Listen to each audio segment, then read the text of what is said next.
In this video, we're going to talk about Cauchy sequences, which is kind of another way of thinking about convergence. And what we'll see is that Cauchy sequences and convergent sequences are related to each other. And Cauchy sequences is named after famous mathematician Cauchy. And last time I taught this class, the students all thought that was a funny name, but I'm not exactly sure why. Okay. So Cauchy sequences, let's start with what the definition is, and then we'll kind of talk about how we should think about it. So Cauchy sequences, xn is Cauchy.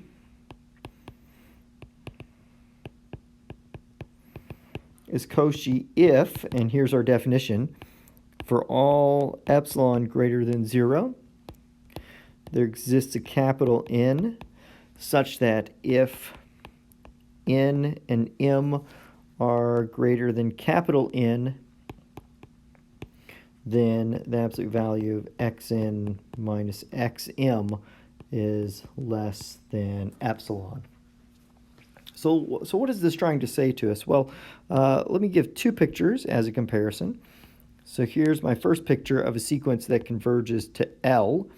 And so normally what we do when we have a sequence that converges to L, we have these sequence points. And so if we have the sequence that converges to L, we kind of have this line here. And then we have our sequence points that are kind of coming up somehow. And eventually they get really close to that line. And so that's what it means to have that sequence converge. And if you remember what the definition is that if we make some little epsilon, so if I make epsilon, say this height here, that's epsilon and that's epsilon, and then I draw a little window around it, then what I can do is I can find some point, capital N, where every point after that is within this epsilon window. So that's kind of the big idea. Well, what you'll notice is that for each of these points, what I'm doing is I'm comparing that point with the height with the value of L. So each one of these, I'm comparing the distance between that point and L, and that point is what it was. Well, this is the old way of thinking about it. This is the old way of convergence. What is the Cauchy way of thinking about convergence? Well, let me erase all this, and we'll compare this to the Cauchy way of thinking about convergence. Well, the Cauchy way, what you'll notice is there is no L. There's no point on this axis to compare it to. So I'm not going to have that, so I'm going to take it off. And instead, we just have some sequences that are coming here. And then what we notice is that eventually these points are getting close to each other. And what the Cauchy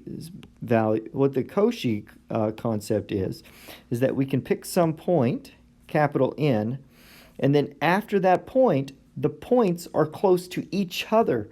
So they're not close to some L, they're close to each other. So if I were to take that same picture and I want to compare, say, that point and that point, what I'm really doing is comparing those 2 points from each other. And so those 2 points are within epsilon of each other. Not they're within epsilon of some common L value, they're within epsilon of each other. But what's important is that I could pick any 2 points. So I could pick this first one right here, and then I could come way down. So suppose this keeps going forever, and I have some other point down here where at like 0.1 billion or something. Then I could also compare that 1 billion point and that point that right here, right after the capital N and the billion point are both within epsilon of each other. So that point and that point are compared to each other with that same epsilon value. So that's the big difference. Convergent sequences, we're comparing everything to that limit value. Cauchy sequences, we're comparing the sequence points to each other. And what we say is that we reach a point in the sequence where everything is kind of packed together really close to each other, really tight. Well, if these two ideas feel similar, it's because they actually are, and that we can prove that being convergent is the same as being Cauchy, and being Cauchy is the same as being convergent. So let's start with the proof that if xn is convergent, then xn is Cauchy. So what we'll do is we will assume this. We will assume that xn is convergent, and then we'll try to prove xn is Cauchy. Well, anytime we're going to do a proof like this, we're always going to start with let epsilon be greater than 0. And by the way, let me just give a quick picture of the proof. And a quick picture of the proof is this. It's that if we have this Cauchy sequence where the points are getting really close to each other, and so if over here the points are close to each other, then what I can do is, or if I have a convergent sequence, then I can take my convergent sequence and I can compare one value to the convergent sequence and another value to the convergent sequence, and then those two values are a distance of at most the sum of the two distances they were to that limit value. So you kind of see that this kind of forces it to be Cauchy because everything's really close to L, so therefore everything has to be really close to each other. And so that's going to be at the heart of my proof. So I let epsilon be greater than 0, then there exists a capital N such that if n is greater than the capital N, I know that xn minus L xn minus L is less than, and I'm going to put epsilon over 2 for my value. The reason is I'm going to make each of these little sections epsilon over 2, and then they'll add up to less than epsilon. Okay, but now if that's the case, then what happens if I have two values greater than that m, greater than that capital N? So if n and m are greater than capital N, then what I know is that both xn minus L is less than epsilon over 2, and xm minus L is less than epsilon over 2. So now for the big conclusion, xn minus xm, and all I have to do is I'm just going to add and subtract an L from this problem, is xn minus L plus L minus xm.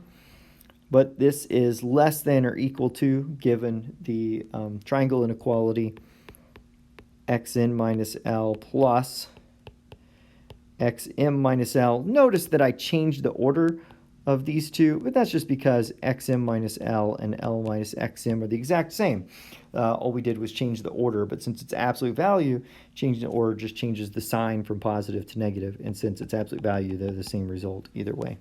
Okay, so this is now less than epsilon over 2 plus epsilon over 2, which equals epsilon, and there's my proof.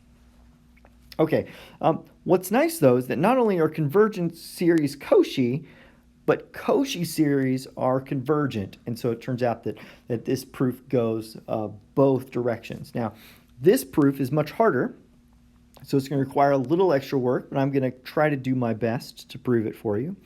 What's at the heart of this proof? Well, at the heart of this proof is using the Bolzano-Weierstrass theorem to come up with a convergent subsequence. Because if it's Cauchy, it needs to be bounded, and then if we have a convergent subsequence, then we can compare everything to that subsequence. So let me draw a picture for us and kind of show how this is going to work. So here's our sequence, and I'll make it kind of get close to something over here. And then what I'm going to do is I'm going to create some sort of convergent subsequence. So maybe I'll take, like, I don't know, maybe something like this will end up converging. So if I look, I'm kind of picking these deliberately so that they're close. And that means that they have a limit.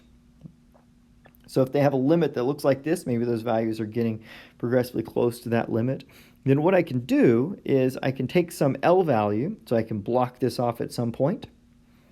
And then what I know is that at that point, I can take one of these specifically, and I know that that value is within epsilon of my limit value. But then because it's Cauchy, every one of my other values is within epsilon of that value, and so therefore that value has to be within 2 epsilon of my limit value. And so you can see that I'm going to actually make these epsilon over 2's. So notice that any point is at most the distance from that point to the subsequence value, and then from the subsequence value to my limit. And so so that's 2 steps, each of size epsilon over 2, and that gives me my answer. So this is at the heart of the proof. Let's see if we can put together some proof language that makes this look pretty good. Okay, so the first thing I'm going to do is I need to show that it's bounded, and so I'm going to assume this, right? Assume assume xn is Cauchy. And so first thing I need to do is put together a little bit of proof language to show that it's bounded. And it could be bounded by anything. You'll notice that our sequence, it's going to be bounded by whatever that eventual limit is, plus, or whatever that xn value is, plus whatever, some epsilon. So I have to pick an epsilon. When I do this, I usually use epsilon equal to 1 because that's usually the easiest to work with. But you could pick any epsilon here, and the next, few lines of the proof are going to be the exact same. So let epsilon equals 1. Then what I know is there exists a capital N such that if n and m are greater than capital N, xn minus xm is less than 1. Well, notice that means if I just pick one of these, let's just let xm be some number bigger than x capital N, then what you'll notice is for all n greater than capital N, the absolute value of xn minus xm, or x capital M, is less than 1, but that's exactly the same as saying that xn is less than x capital M plus 1, right? So that means that they have a distance of 1 to each other, so that means that one's definitely within x capital M plus 1. I could see this if I wanted to pull this apart. I could I could undo this inequality to be -1 is between that is less than +1, move the xm to the other side, and then redo the absolute values and do like a triangle inequality. But it seems pretty clear right now that this is the case. But so what does that mean? So that means that my xn is eventually bounded by the absolute value of x capital M plus 1.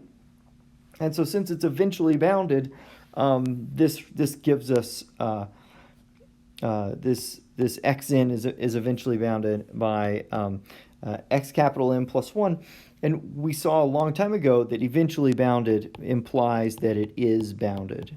And if you don't remember that proof, what we did is we broke up the points to those points after our capital N value, and those points after our capital N value were all smaller than this number. But it could be that some of the points before that were bigger, so we just take the max of every point up to capital M and this eventual bound, and the answer is one of those has to be the maximum value, and so it's bounded by whichever of those is the largest.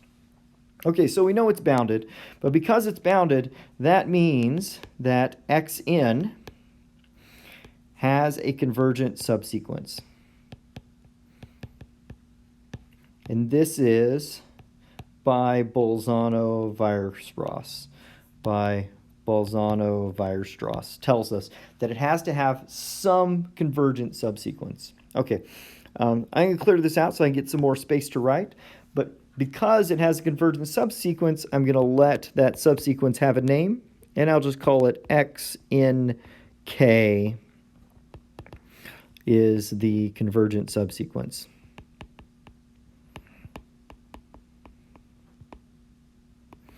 And now we know two things about this sequence. Number one, we know that there exists an N1 such that, let's say it converges to some L here. We know there exists an N1 such that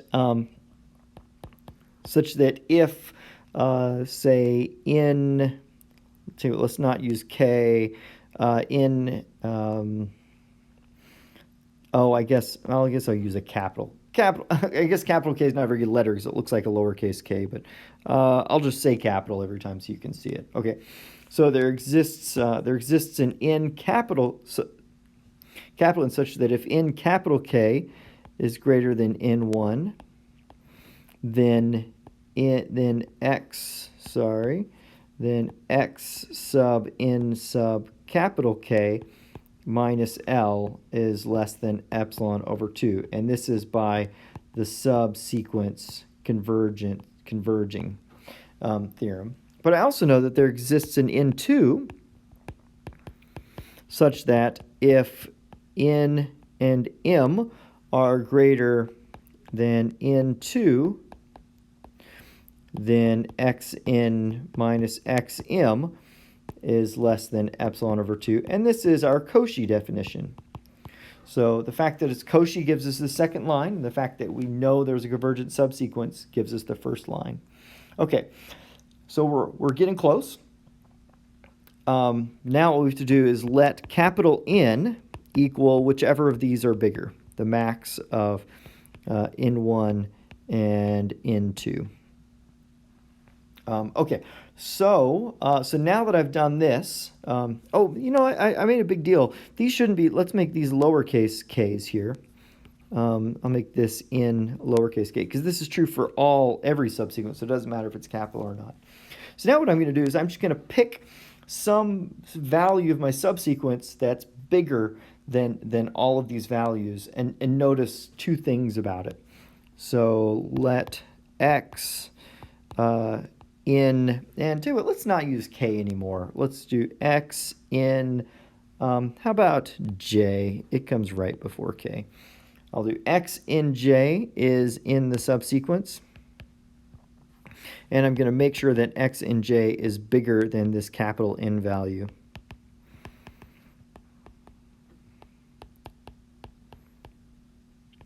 And then I know two things about this x in j. One, I know that x in j minus L needs to be less than epsilon over 2. Oh, and I realize here that I erased something, so I'll fix that.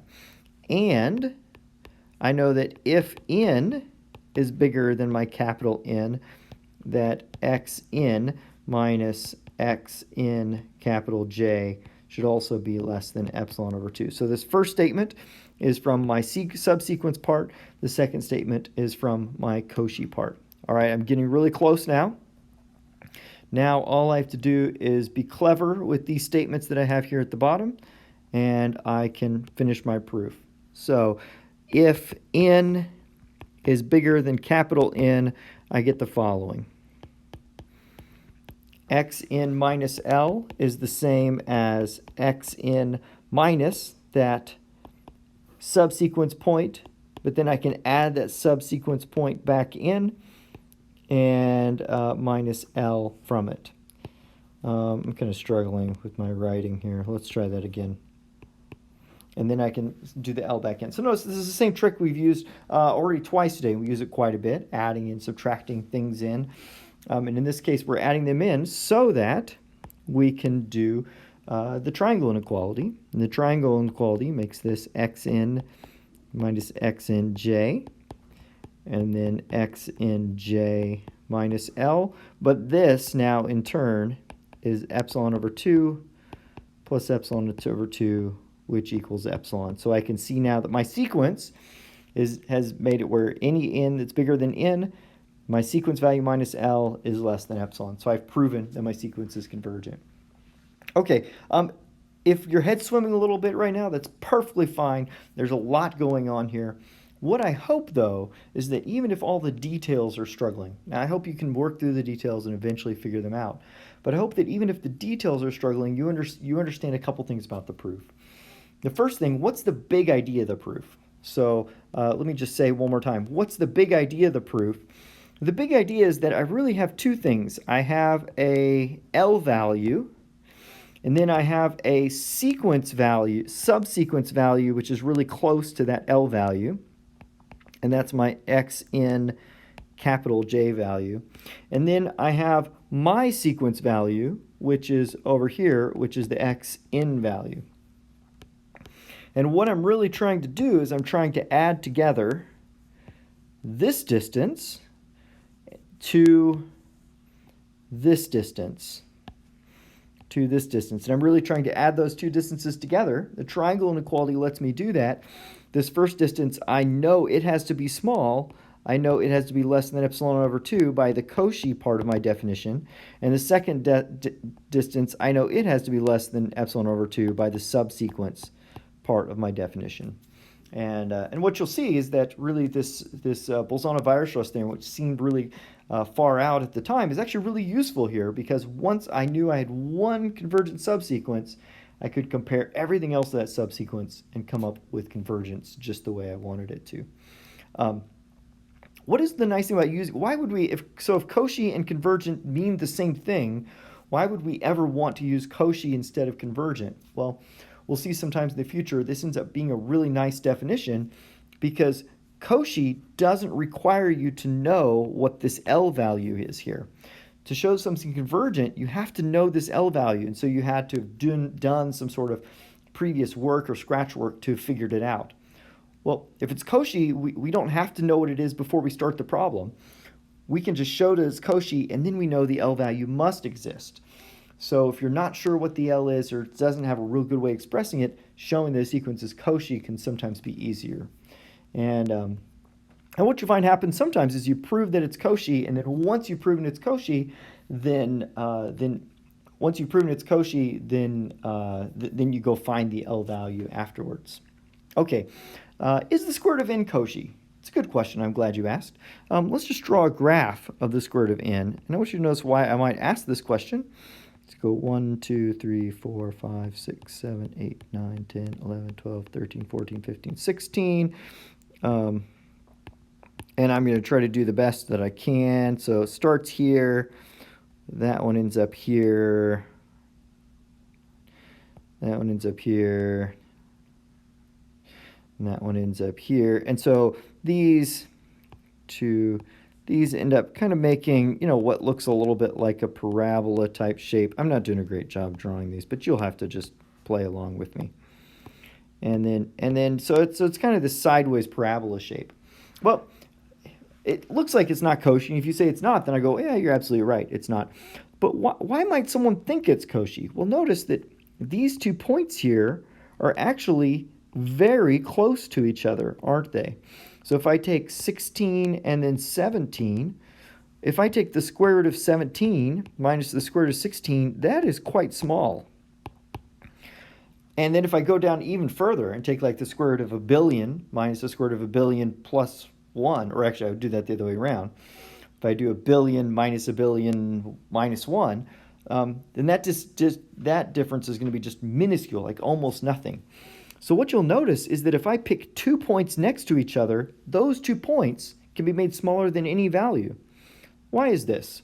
Well, notice if I take the square root of n plus 1 minus the square root of n, okay, back to calculus class, what you remember is when you have problems like this, a good trick is to multiply by the conjugate. Maybe you remember this from calculus class.